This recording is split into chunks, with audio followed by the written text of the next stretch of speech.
Buenos días de nuevo a todos y todas. Como nos comentaba Jesús, queríamos continuar esta jornada sentando algunas bases que nos ayuden en la reflexión y el debate que tendremos más adelante. Porque para las personas de a pie, que no somos expertas en economía, incluso algunos somos más de letras, todo esto de la economía, el sistema financiero, las primas de riesgo, el sistema fiscal, nos suena bastante lejano. Pero es importante recordar que, al fin y al cabo, la economía es la forma que nos damos en la sociedad de organizar los recursos que tenemos para satisfacer las necesidades de todas las personas. También es importante recordar que esa forma de organizar estos recursos puede ser muy diferente en función de qué se priorice. Y en función de cómo sea ese modelo económico, pues nos vamos a encontrar también con muy diferentes impactos en las personas y en el planeta. Desde su creación, como comentaban esta mañana, los informes FOESA han constatado la gran influencia que el modelo socioeconómico tiene sobre la evolución de la pobreza y la desigualdad. Los estudios presentados estos años revelan que la exclusión social ha crecido siempre en los momentos de crisis, pero no se ha reducido durante las épocas de bonanza. Así que esto nos arroja algunos indicios de que algo en el modelo actual no está funcionando, al menos no está funcionando para todas las personas y para el planeta. Para analizar todo esto en profundidad, tenemos la suerte de contar hoy con Jesús y con Aldo, que ellos sí son expertos en el tema, no son de letras, así que les agradecemos mucho su presencia aquí hoy. Jesús Pérez Mayo es doctor en Ciencias Económicas y Empresariales y actualmente es profesor titular de la universidad en el área de Economía Aplicada en la Universidad de Extremadura. Desarrolla su investigación en el ámbito de la pobreza, el bienestar, la exclusión social y la privación. Destaca especialmente su tesis doctoral, ya que es una de las primeras investigaciones en materia de privación material realizadas en España. Ha publicado distintos artículos en revistas españolas e internacionales de reconocido prestigio y diversos capítulos de libros sobre los temas que hemos mencionado. Mencionar además que Jesús es integrante del Foro Creyente de Pensamiento Ético Económico y también del Consejo Científico de los Informes FOESA.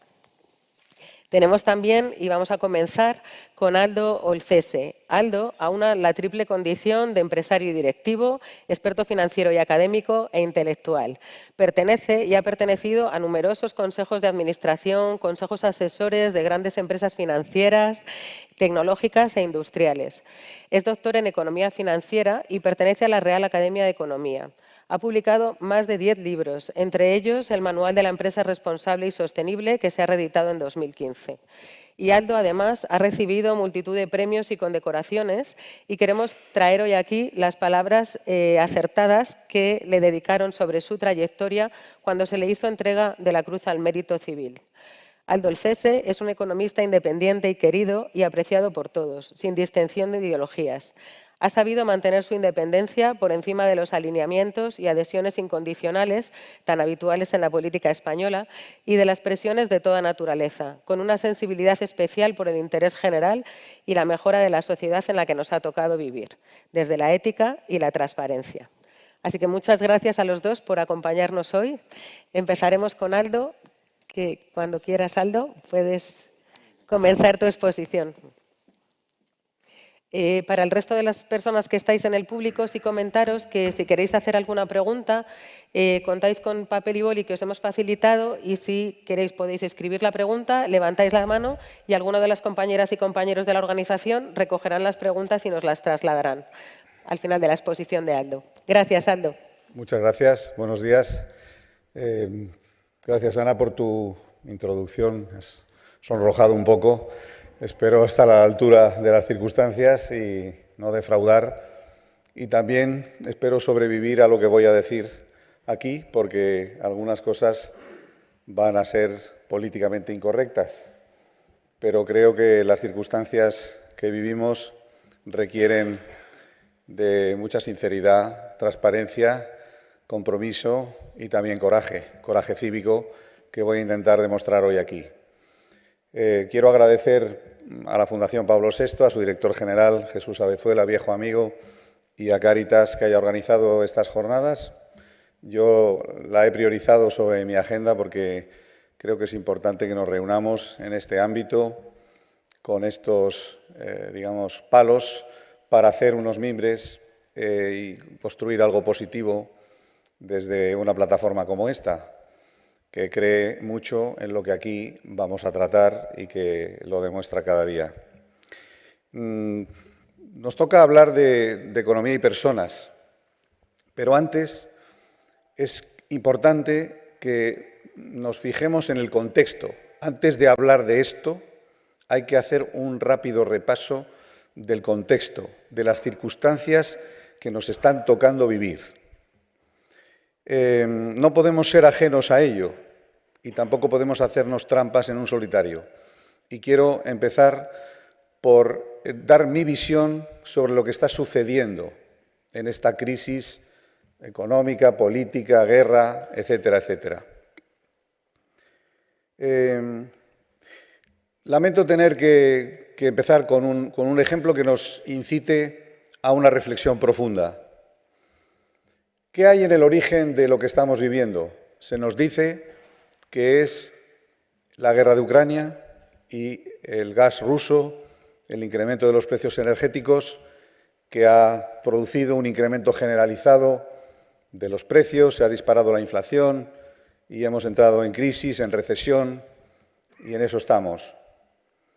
Pero yo les invito a pensar en esto. ¿Cuánto representa el gas ruso en el planeta Tierra? Es el 17% del gas del mundo. ¿Cuánto le vendía Rusia a Europa de ese gas? La mitad, aproximadamente.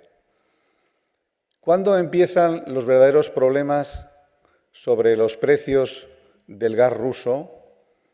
A finales del mes de octubre, que es cuando empiezan las prohibiciones verdaderas, después de que Alemania pidiera una prolongación de su capacidad de compra para no entrar en colapso, Italia y otros países. Es decir, que realmente empezamos a entrar en dificultades ahora, a final del mes de octubre. El 8% del gas del mundo podría empezar a verse afectado al 31 de octubre de este año. Pero llevamos 8 meses anticipados en los que el precio de todas las energías del mundo, del 100% del gas, de toda la electricidad, del petróleo, de todas las energías del mundo se han multiplicado por 3 antes de empezar a tener los problemas verdaderos que empiezan a finales del mes de octubre. Es decir, que por un 8% del gas del mundo afectado, nos hemos encontrado en esta situación delirante, con todos los precios de todo disparados. La leche ha subido un 25%, el aceite ha subido un 300%, los locales para hacer conferencias como estas han subido un 500%. Una barbaridad. ¿Y eso cómo se llama? Los economistas lo llamamos especulación. Esto es lo que hay. Hay una especulación brutal detrás de lo que está sucediendo. En mi opinión, es una especulación inmoral y es una especulación intolerable. Y ahí es donde nosotros tenemos que empezar a mirar dentro de nosotros mismos a ver qué está sucediendo, qué podemos hacer, qué sentido tiene lo que está sucediendo aquí. Bueno, yo veo, ahora se están publicando los resultados económicos de las empresas. Están triplicando y multiplicando por 2 todos los sectores. Igualdad, no solo la energía, la banca, la gran distribución, la alimentación, los hoteles.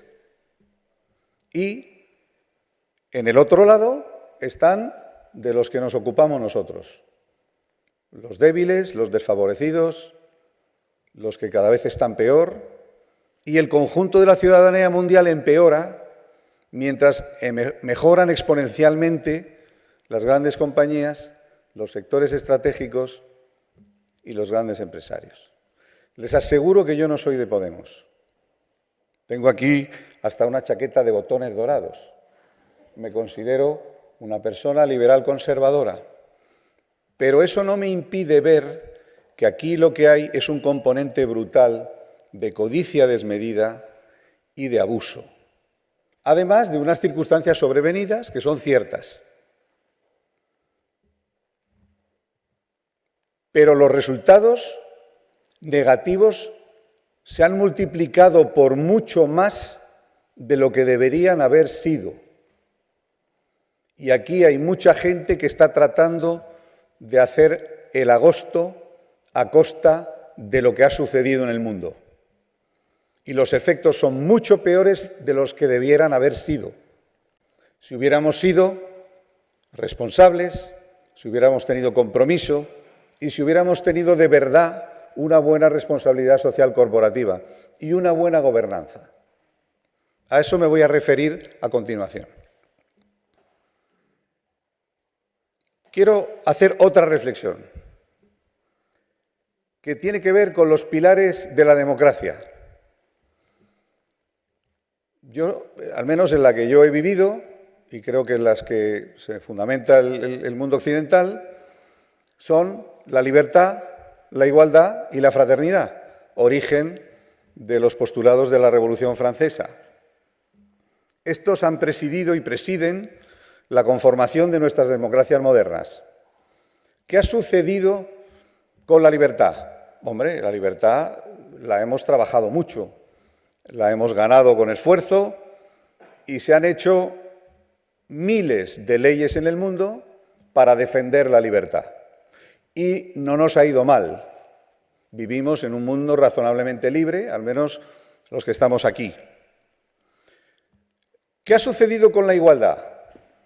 Pues algo menos, pero va a 3/4 de lo mismo. Hay toneladas de leyes para defender la igualdad. La igualdad de género, no tanto la igualdad económica, pero también se hacen esfuerzos y seguramente viviremos un proceso acelerado de normativas en el mundo entero para ir garantizando la igualdad. ¿Y qué ha pasado con el tercer pilar? La fraternidad.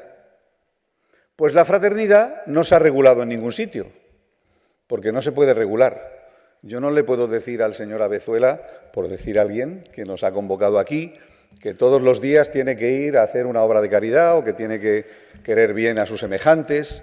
No se lo puedo poner en el boletín oficial del Estado. Y, por lo tanto, ese tercer pilar, que era la argamasa que hacía que los otros dos pilares funcionasen, lo hemos dejado como un pigmeo, rodeado de estos dos gigantes, que son la libertad y la igualdad, pero la fraternidad se nos ha quedado muy pequeña, porque no hemos podido ni podremos normalizarla. No vamos a poder regular la fraternidad. La fraternidad está en el corazón de cada uno de nosotros, en su determinación y en la voluntad que tenga por hacer el bien, y en el coraje que tenga para hacerlo y para comprometerse. Pero ahí lo dejo. Este es el tercer pilar, insisto, ese era el cemento que pegaba a los otros dos.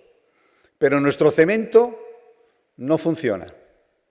Lo hemos dejado ahí, al albur de nuestras conciencias. Y es evidente que no ha sido suficiente. Pero tenemos un problema porque no lo podemos regular. Y por lo tanto hay que remover las conciencias con actos como el de hoy y otros y tener un poco más de éxito del que estamos teniendo hasta ahora. Quiero referirme también a lo que observo y no me gusta nada, que es una crisis de la responsabilidad social corporativa y de la buena gobernanza. Lamento tener que decirlo, porque yo lo he defendido mucho y la he trabajado mucho y he procurado practicarla allá donde he podido. Pero lo que veo en estos momentos en la actuación de las grandes corporaciones y en la escalada de precios no me parece que se refiera y que responda a una buena responsabilidad social corporativa, sino más bien todo lo contrario.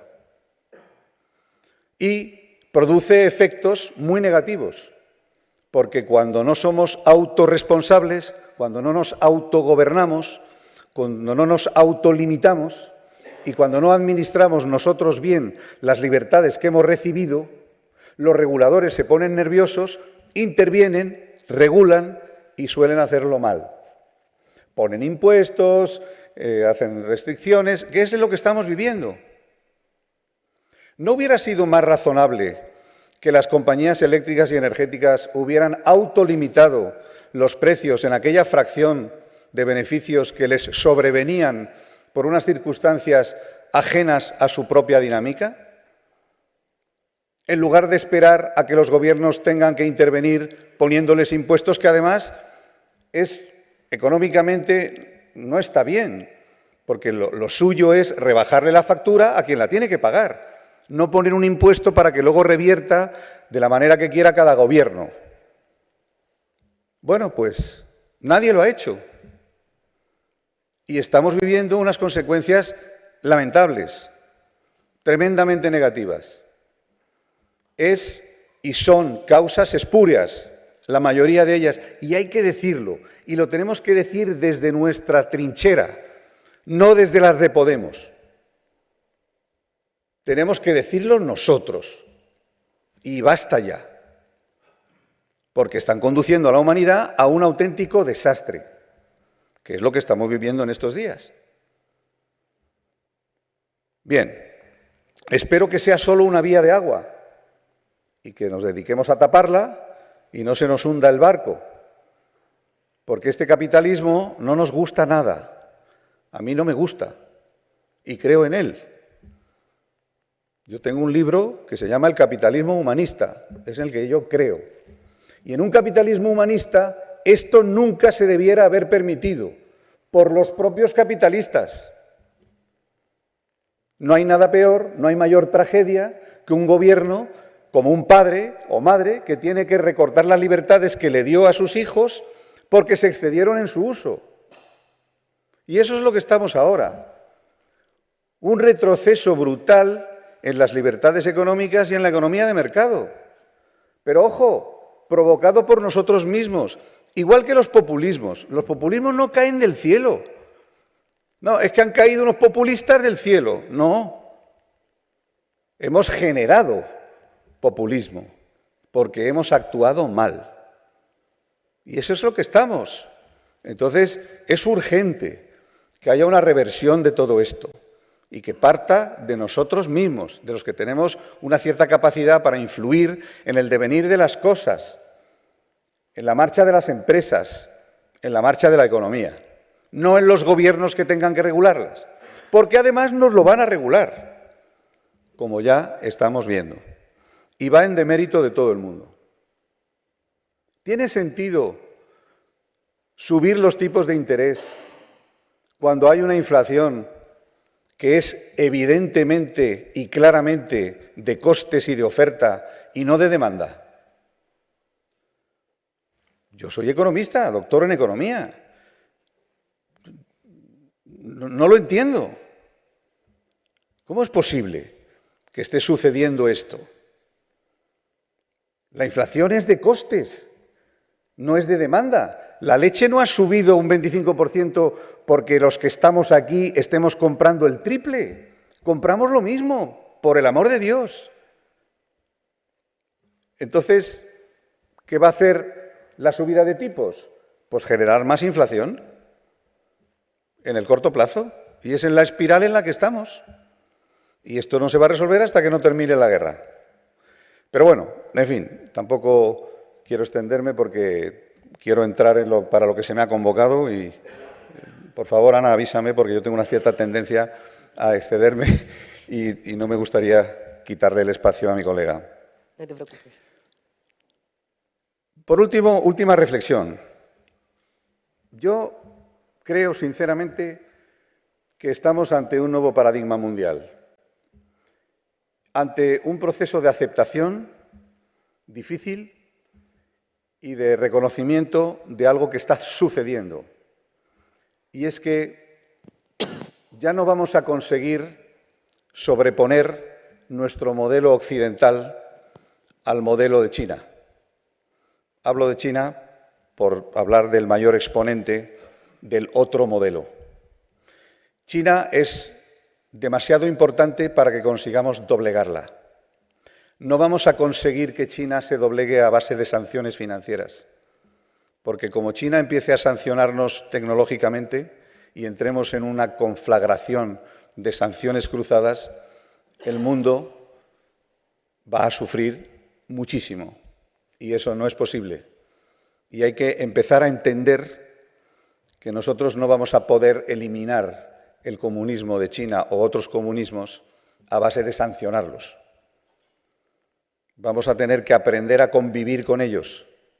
Vamos a tener que aprender a encontrar puntos de unión en lugar que buscar puntos de diferencia. Y nos podrá gustar más o menos, pero es una realidad que cuanto antes asumamos, antes vendrá la paz al mundo y antes podremos volver a trabajar en positivo. Cuando eso suceda, China dejará de prestarle apoyo a Rusia, porque no hay peor enemigo para China que Rusia, lo ha sido siempre. Ahora son aliados circunstanciales.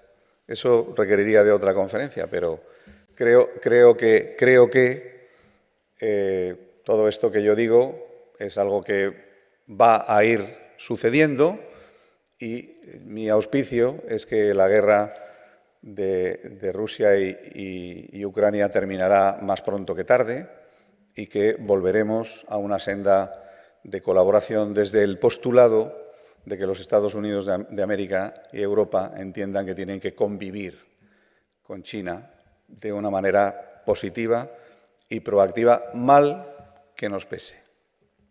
Los efectos negativos de lo contrario son superiores a esto que yo digo, creo. Bien, voy a entrar ya en la parte de economía y personas. Yo creo en la economía de las personas, creo firmemente en algo que llevo muchos años denominando como Goleman versus Drucker. Yo creo en la persona que se superpone a la organización. De hecho, vivimos en una era en la que, sobre todo en las empresas tecnológicas, hay mayor liberación de talento porque no están organizadas.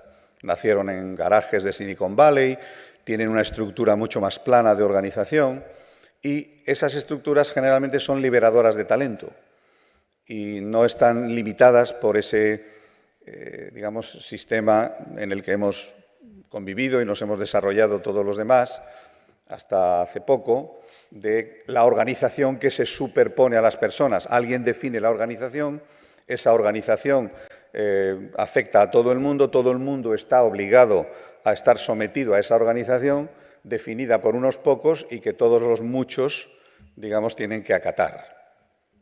Ahora las organizaciones son muy distintas y creo que, aunque no esté fundamentado en un postulado ni religioso ni muy humanista, es una suerte que en el mundo de las tecnologías haya esta descentralización de la organización y haya esta liberación de talento que puede ser muy positiva en los demás ámbitos. Quiero también reivindicar algo que creo que es esencial para que podamos poner a la persona por delante de la organización y darle esa importancia, convertirla en el eje central de todo, no solo de la vida, que lo es, sino también de la vida empresarial.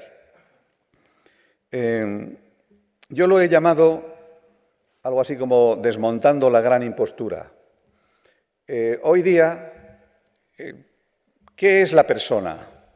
Y no me refiero a lo que podamos concebir aquí, en unos ámbitos de esta naturaleza. Intentemos ampliar nuestro horizonte y ver cómo se define a la persona en general, en todos los ámbitos. Pues la persona hoy está enormemente mediatizada por esa gran impostura de las redes sociales y no digamos nuestra juventud. No seré yo quien reniegue de esa modernidad, pero hace falta un replanteamiento profundo, hacen falta reconstituyentes, urgentes, que tienen que ver con ese combate a la gran impostura a la que me quiero referir. Me preocupa enormemente este gregarismo creciente de la inteligencia artificial, que despersonaliza el todo en función del criterio de la masa. Todos tenemos que decir y hacer aquello que la masa nos indica a través de las consecuencias de los análisis de la inteligencia artificial, que dicho y sea de paso son certeros, porque si yo hago lo que hace la mayoría de la gente, pues es posible que me equivoque menos que si voy contracorriente. Pero esa gente, ¿cómo se mueve? ¿Cómo se articula ese gregarismo? ¿Cómo se articulan esos movimientos que despersonalizan al individuo, que jibarizan su responsabilidad individual, en la que yo creo firmemente como pilar de una sociedad moderna, de una sociedad democrática, de una sociedad comprometida? La responsabilidad individual, no el gregarismo colectivo. Pero hoy vivimos en un mundo de gregarismo colectivo que se superpone gravemente a las responsabilidades individuales. Y para darle a la persona el lugar que merece y tiene que tener por encima de la organización, lo primero que tenemos que exigirle es esa responsabilidad individual, ese compromiso personal, esa fraternidad. Ahora voy a llegar a ello. En fin, no concibo a las personas por delante de la organización ni una economía de las personas si no suceden dos cosas que creo que son fundamentales. Y es que esas personas tengamos coraje cívico. El coraje cívico es enfrentarnos a las corrientes dominantes, ayudar a los demás, sacrificarse, decir lo que uno verdaderamente piensa. Vivimos en un mundo donde casi nadie dice lo que piensa. Yo estoy diciendo aquí lo que pienso y algún quebradero de cabeza me podrá causar. A lo mejor me llaman de alguna empresa eléctrica o de alguna para decir, ¿qué estás diciendo? ¿Te has vuelto loco? No, no me he vuelto loco, pero he decidido que tenemos que decir lo que pensamos. Otra cosa es que piensen ustedes como yo. Eso ya es otra cosa.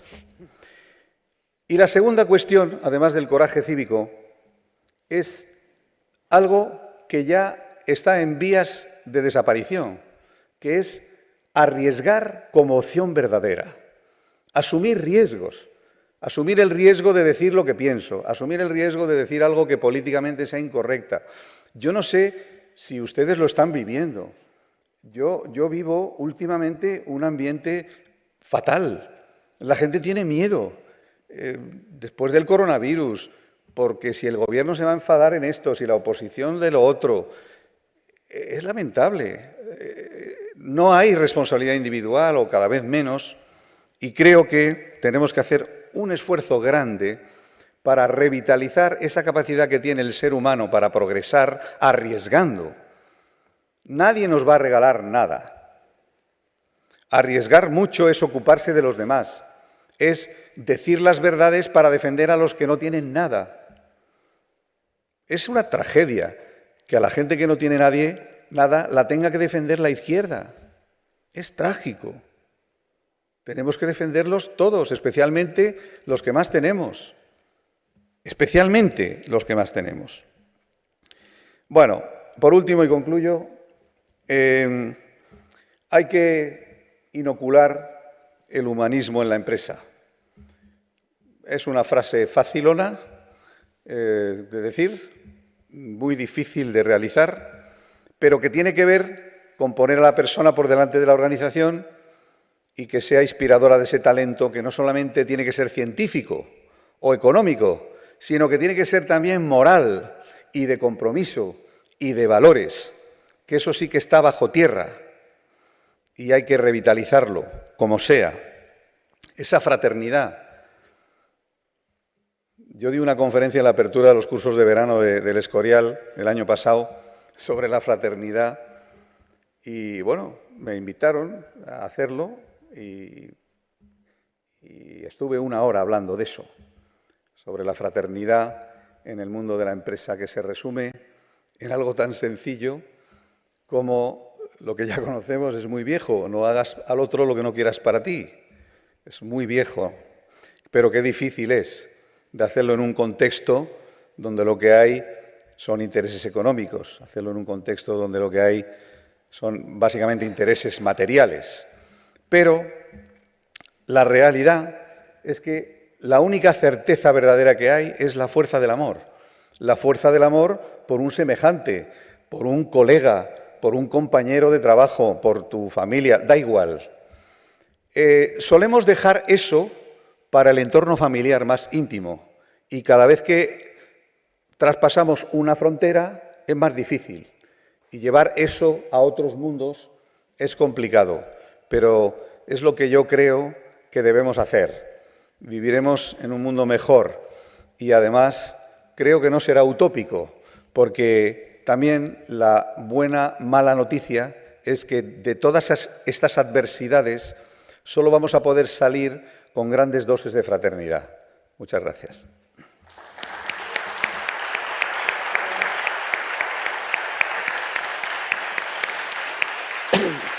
Muchas gracias, Aldo, por el coraje cívico demostrado en tu exposición, y compartimos desde Cáritas que estamos celebrando además nuestro 75 aniversario, 75 años de amor por los demás, así que compartimos ese esfuerzo porque la fraternidad llegue también al mundo empresarial y a todo el mundo económico. Jesús, muchas gracias.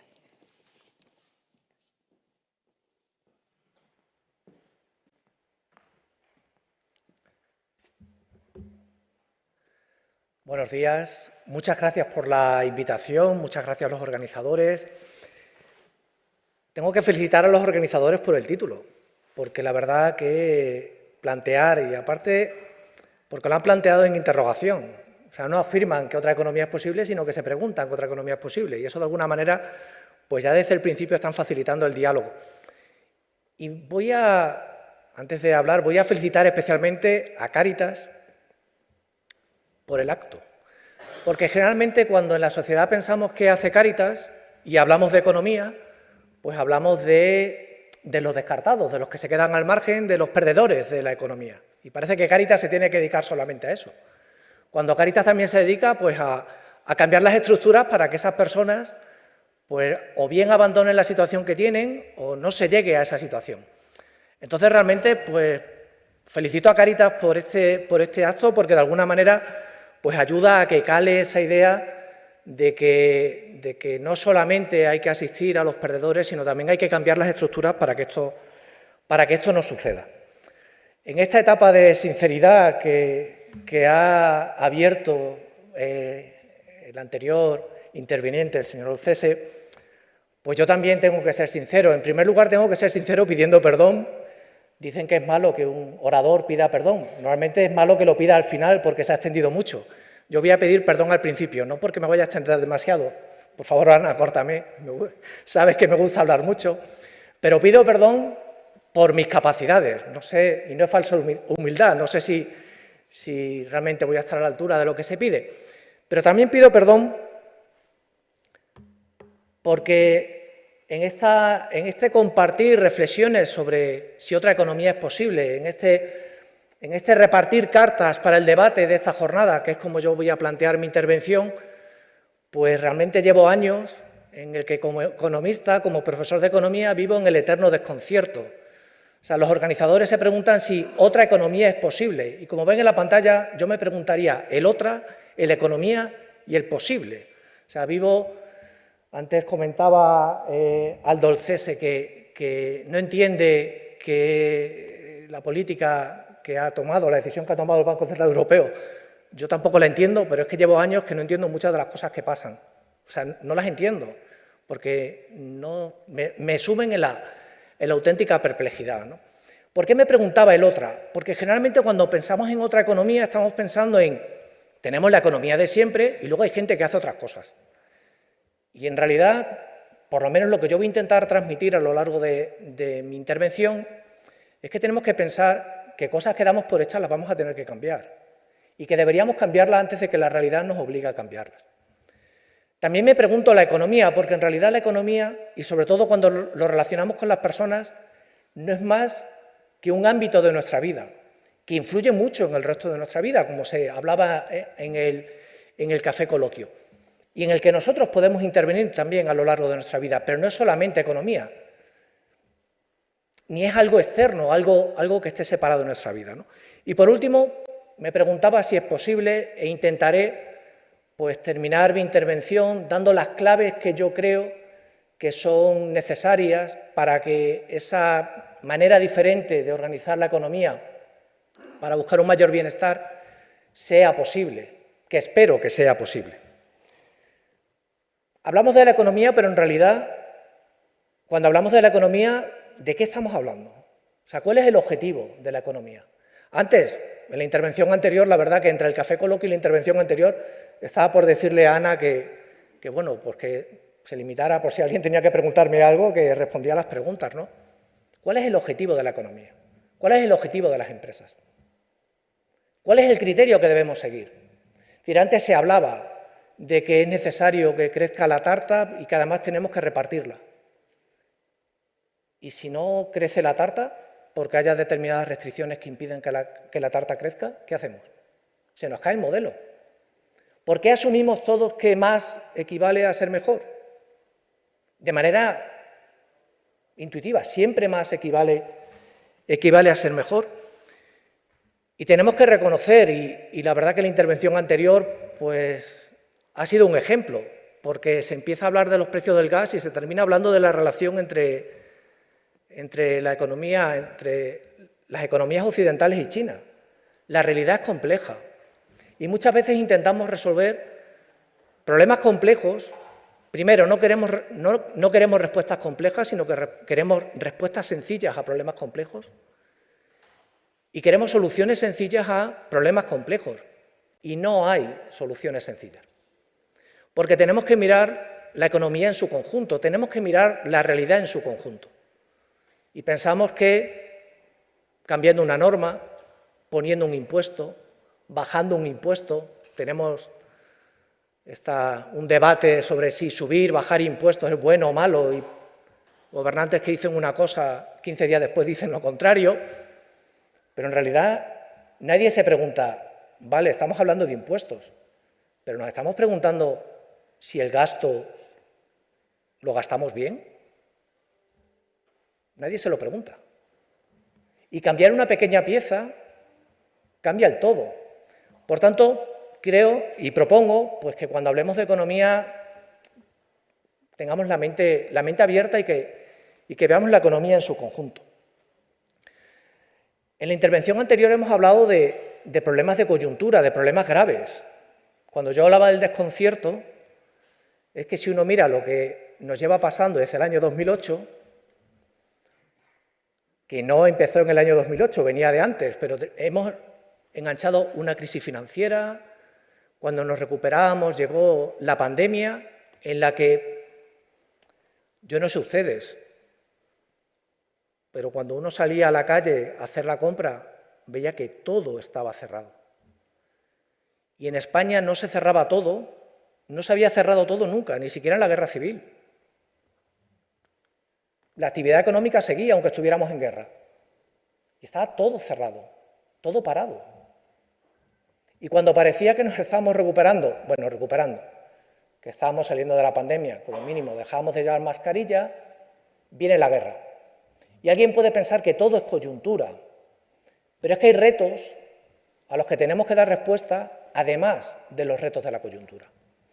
Tenemos un reto importante, que es el reto de la desigualdad, que no es solo un reto económico, es un reto social, porque tiene implicaciones que van más allá de lo económico. Tenemos un reto que tiene que ver con el medio ambiente. Cuando yo hablaba de que quizá la tarta crezca menos de lo que uno quiere, es porque hay ciertas restricciones, algunas autoimpuestas y otras impuestas por la realidad, con las que tenemos que trabajar. Y tenemos otro reto del que se hablaba antes, que es todo el reto del cambio tecnológico. Hay tareas que tradicionalmente requerían un alto nivel de ocupación, que ahora no es que no requieran ese nivel de ocupación, es que no son necesarias.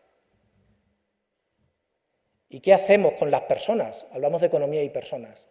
¿Qué hablamos con las personas que aparentemente no son necesarios? Y son tres retos que no podemos atajar de manera independiente, sino que tenemos que atajar de manera combinada porque se retroalimentan. Antes hablaba de, ¿y si la cuestión medioambiental nos complica crecer y todo mi combate de la desigualdad se basa en la redistribución? ¿Cómo redistribuyo? ¿O cómo afecta, y antes salía el ejemplo de la brecha digital, cómo afecta todo el cambio tecnológico a la desigualdad? En una situación desigual, antes lo comentaba Natalia Peiró, en una situación desigual es más difícil romper la brecha digital y la brecha digital al mismo tiempo complica la adquisición de competencias. No todos los niños, no todos los jóvenes se han adaptado de la misma manera al confinamiento durante el COVID y eso va a afectar a su resultado futuro y va a afectar, si miran los indicadores que acaba de publicar el Ministerio de Educación, las competencias que uno tiene, el nivel educativo que uno tiene, como cabría esperar, afecta al salario que uno tiene. Es decir, se van acumulando para el futuro. Por tanto, voy a intentar comentar algo sobre estos retos y ver cómo podríamos prepararnos, cómo podríamos atajarnos. Está muy relacionado con las claves que hemos visto en la intervención anterior. El gráfico que tienen ahí es un gráfico tomado del último informe de desarrollo humano que se centra en la desigualdad, pero en realidad yo lo traía porque tendríamos que utilizarlo para analizar la situación social, para analizar la situación económica. Antes Jesús Abezuela hablaba de esos autores que hablan de que vivimos en el mejor mundo posible comparado con lo anterior. Y es cierto, cuando uno mira qué ha ocurrido en otras partes del mundo, pues han mejorado mucho. En términos globales hemos mejorado. Pero tenemos que ir más allá del promedio. Es cierto que como sociedad estamos mejor que antes, pero no todos estamos mejor que antes. Esa recomendación de no quedarnos con la tasa de crecimiento del PIB, no quedarnos con la renta media, sino ir más allá, introducir la noción de desigualdad. Tenemos que tener en cuenta también el tiempo. Puede que ahora sea el mejor de los mundos posibles, pero el futuro será mejor que este. Esa dimensión tenemos que ponerla porque tenemos que tomar decisiones y tenemos que actuar pensando en el medio y el largo plazo, no en el corto. Puede que nosotros estemos bien y mis hijos, yo pude trabajar en Extremadura, mis hijos dan por hecho que no van a trabajar en Extremadura y es duro escucharlo. Por tanto, ¿qué tipo de políticas vamos a tomar? Y tenemos que ir también más allá del ingreso. Y era la idea que yo les decía. Generalmente, cuando pensamos en la economía, pues pensamos que la economía es algo separado de lo demás y está íntimamente relacionado con el resto de nuestra vida. Solamente algunos datos para hablar de desigualdad, que como ven, pues no estoy hablando del año 2022. ¿El mundo de manera global ha ido bien? Bueno, pues ahí tienen qué ha ocurrido pues, con la parte de la renta, de los ingresos globales que las personas reciben y cómo ha aumentado su renta. Y si se fijan en la derecha, pues verán gráficamente algo que me ha gustado escuchar en la intervención anterior.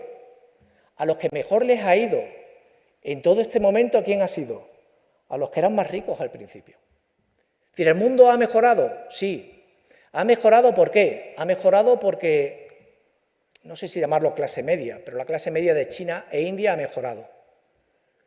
Ha habido una parte que ha empeorado relativamente. Siguen siendo ricos, seguimos siendo ricos. Pues la clase media de países como España, de los países occidentales, que hemos perdido. Y eso, de alguna manera, no explica todo, pero sí explica esa sensación de me han robado mi paraíso y quiero volver a los años 70 o a los años 80, siendo los años 70 y 80 como eran, o a los años 60. Pero si hay un ganador, es el que mejor estaba.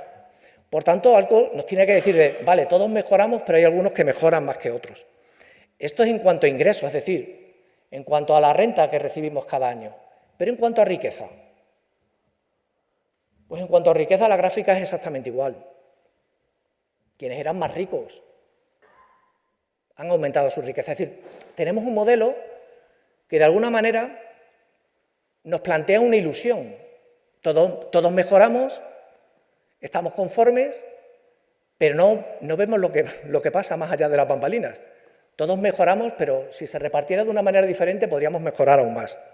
¿Alguien me puede decir que por qué me preocupo de esto? ¿Por qué hablamos de la desigualdad? Porque la desigualdad tiene implicaciones sociales. Verán que, bueno, me voy a permitir ir salpicando algunas infografías del informe FOESA, que las hacen muy bien, y como han dicho que estoy en el comité científico, espero que no se enfaden si se las pido prestadas. La desigualdad al final termina afectando a la movilidad social, y la movilidad social termina afectando al ambiente social. Es decir, ¿qué ocurre si por mucho que te esfuerces, en este debate que muchas veces tenemos de esfuerzo y mérito, pues ¿qué ocurre si por mucho que te esfuerces, dependiendo de dónde estés, nunca vas a llegar a la meta? Quizá no te esfuerces.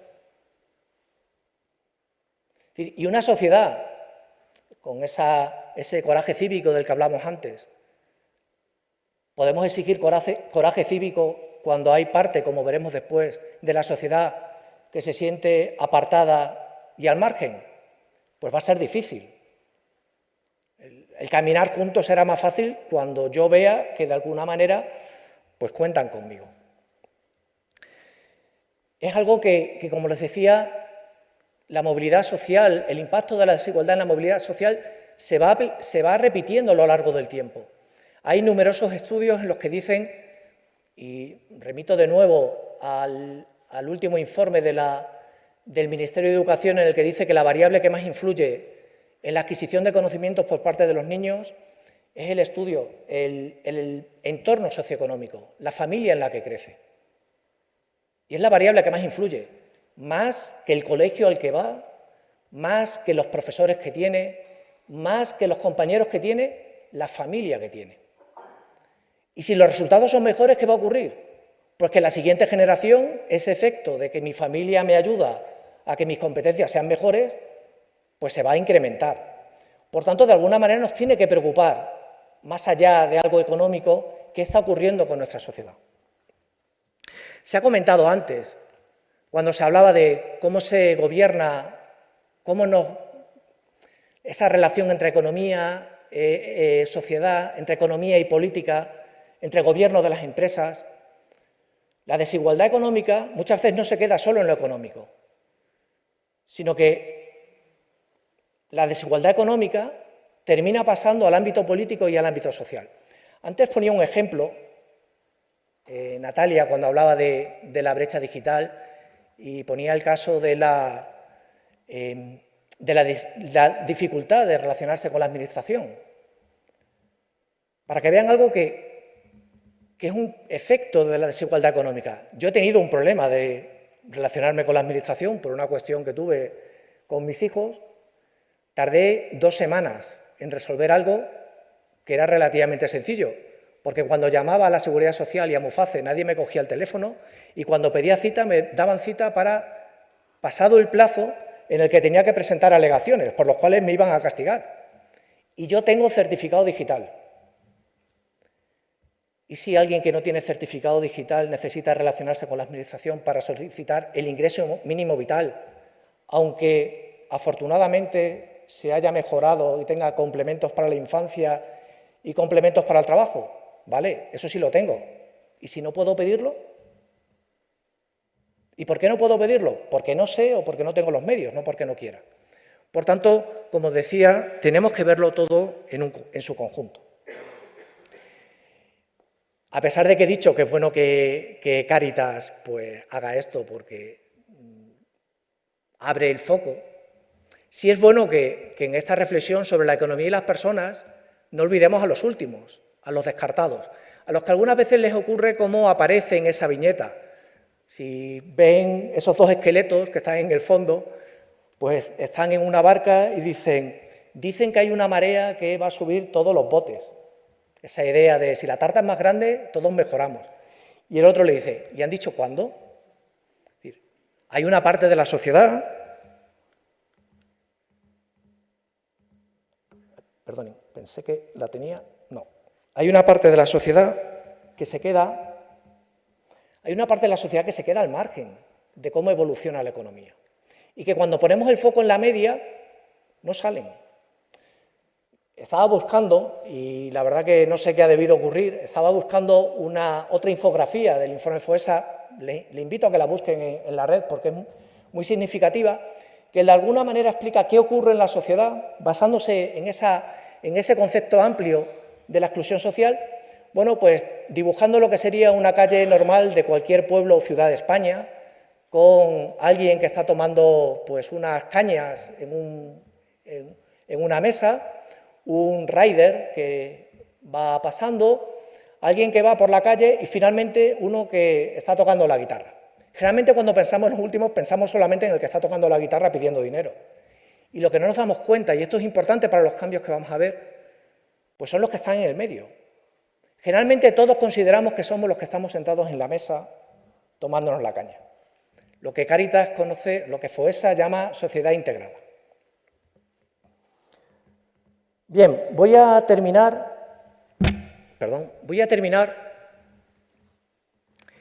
y perdonen, y he dicho que era malo pedir perdón, pero perdonen el atropello final, porque sí sería bueno pasar las preguntas. Voy a terminar pues compartiendo las claves que yo creo que deberíamos jugar, con las que deberíamos jugar para poder dar respuesta a estos retos que tenemos, los de la coyuntura y los retos de las tendencias. El primero, y ya se ha compartido en la intervención anterior, es necesario el compromiso de todos, el compromiso de los agentes, por tanto, de nosotros como consumidores, de nosotros como trabajadores, de nosotros como empleadores, de nosotros como empresarios, de nosotros como votantes o de nosotros como votados. Es decir, necesitamos que todos nos comprometamos. Es decir, necesitamos ese coraje cívico del que se hablaba en la intervención anterior, en la medida en la que podamos. Es decir, si realmente creemos que es necesario dar respuesta a un cambio climático, pues tendremos que actuar mediante nuestras decisiones de compra. Si vemos que hay acciones de empresas que no nos gustan, pues tendremos que dar respuesta, no dejar que sea únicamente el Gobierno el que al final tenga que intervenir y algunas veces no de la manera más adecuada. Necesitamos para los cambios una mirada de justicia. En todos los cambios hay ganadores y perdedores. Y si queremos que los cambios se produzcan, tenemos que convencer, o los ganadores se tienen que convencer, que tienen que ganar menos de lo que podrían, y los perdedores se tienen que sentir protegidos. Porque al final, como decía, la economía no es algo separado de nuestra vida. Y si los cambios necesitan decisiones políticas, si los perdedores no se ven escuchados, al final votarán en contra del cambio, aunque sea necesario. Creo, además, que los cambios deben ser graduales. No se construye una economía diferente o no se cambia la economía de hoy para mañana, sino que tenemos que ir poco a poco cambiando y que el cambio tiene que ser continuo. Y, por último, creo que tenemos que ser proactivos. Tenemos grandes retos, y con esto terminaré, tenemos grandes retos a los que nos tenemos que adelantar. Algunas cuestiones han salido en la intervención anterior. Tenemos que adelantarnos a los cambios, no actuar cuando la situación se deteriore tanto que lo único que quede sea poner un parche. Muchas gracias y espero ahora las preguntas que quieran hacer.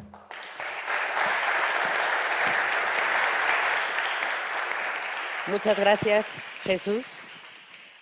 Muchas gracias por tu intervención. Tenemos una pregunta para Aldo, de una persona del público que traslada que está totalmente de acuerdo con lo expresado en tu análisis de un excesivo gregarismo colectivo y también en esa necesaria responsabilidad individual. pero se pregunta dónde colocamos la apuesta por la fraternidad y qué modelo de sociedad y economía y de mercado facilitaría más esa apuesta y cuáles lo están frenando más o impidiendo más. Ay, tienes el micrófono.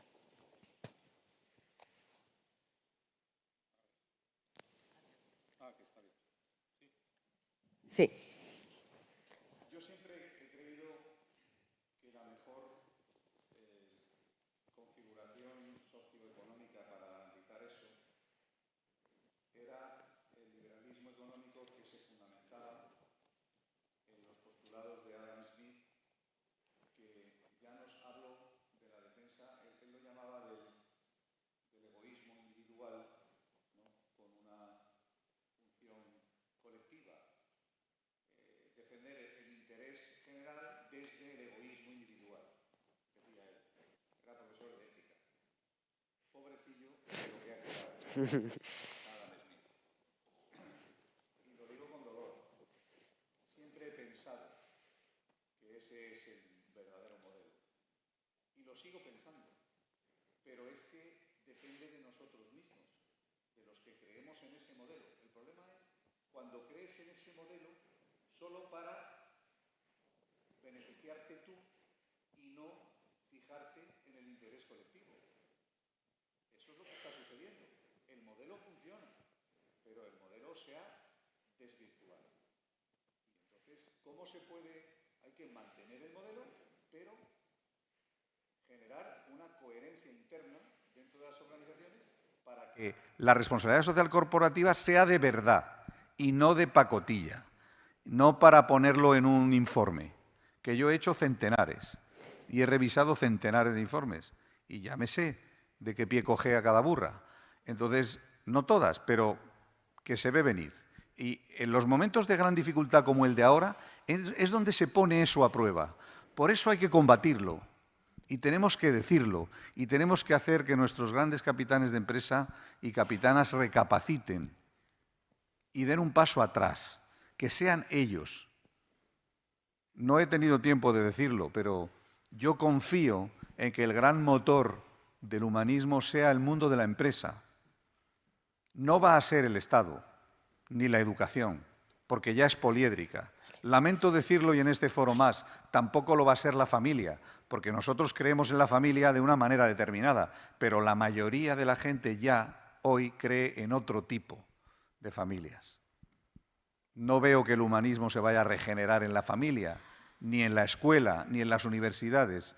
Sí que creo que en el mundo de la empresa, porque el mundo de la empresa es capaz de discriminar y lo que le va bien y le aumenta los beneficios suele abrazarlo. Ahora está desvirtuado porque tiene un beneficio rápido a la vista, al albur de las grandes dificultades. Ya se ha visto muchas veces en la historia de la humanidad. A río revuelto, ganancia de pescadores. Y todo el mundo a hacer el agosto cuando hay grandes dificultades.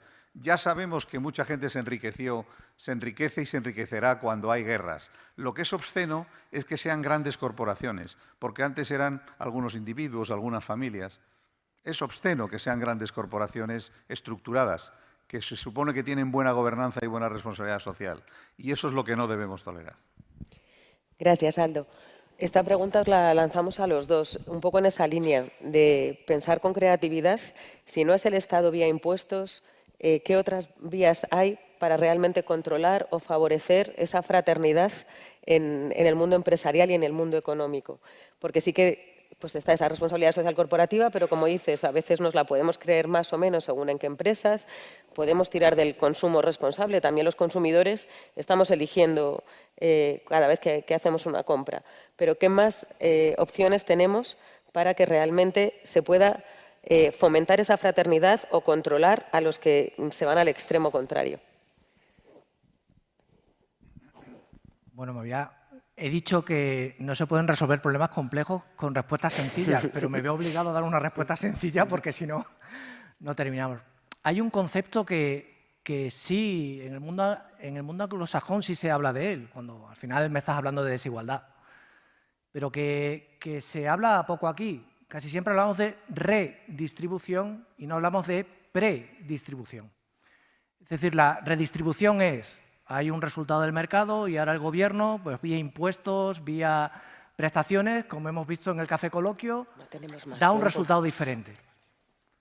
Pero es que podemos también hacer, y ahí el papel de la empresa es fundamental, porque tenemos lo que son las rentas del trabajo, podemos intentar construir una sociedad en la cual, antes de que intervenga el sector público, y ahí está la idea de predistribución, las diferencias sean menores. O sea, no siempre la solución tiene que ser confiar y dejar que sea después el Estado el que ponga impuestos y dé prestaciones, sino que también yo creo que la sociedad, y ahí estamos todos los agentes, la sociedad debe caminar hacia un horizonte en el cual, pues con responsabilidad, no sea tan necesario el que haya que producirse ese proceso redistributivo, que siempre será necesario. O sea, no me he caído de la cama esta mañana y creo que nunca va a ser necesario, va a seguir siendo necesario el proceso redistributivo, pero sí creo en ese papel de la empresa y en esa responsabilidad social real, no sobre el papel. Pues, bueno, en realidad estamos ya fuera de tiempo, así que, aunque tenemos alguna pregunta más, afortunadamente los que estamos aquí podremos disfrutar ahora de un café con los ponentes aquí presentes, y ese café os lo ofrecemos con cargo a Carifood. Carifood es una empresa de inserción promovida por Cáritas Madrid y es un ejemplo de cuando ponemos las personas por delante de la economía, esa economía para las personas y no al revés. Para los que estáis escuchándonos online, aprovechar también para hacer un descansito, pero no olvidéis que en media hora volvemos y seguiremos con el debate en torno a si es posible realmente esta otra economía. Muchas gracias. ¿Quieres decir algo? Perdón.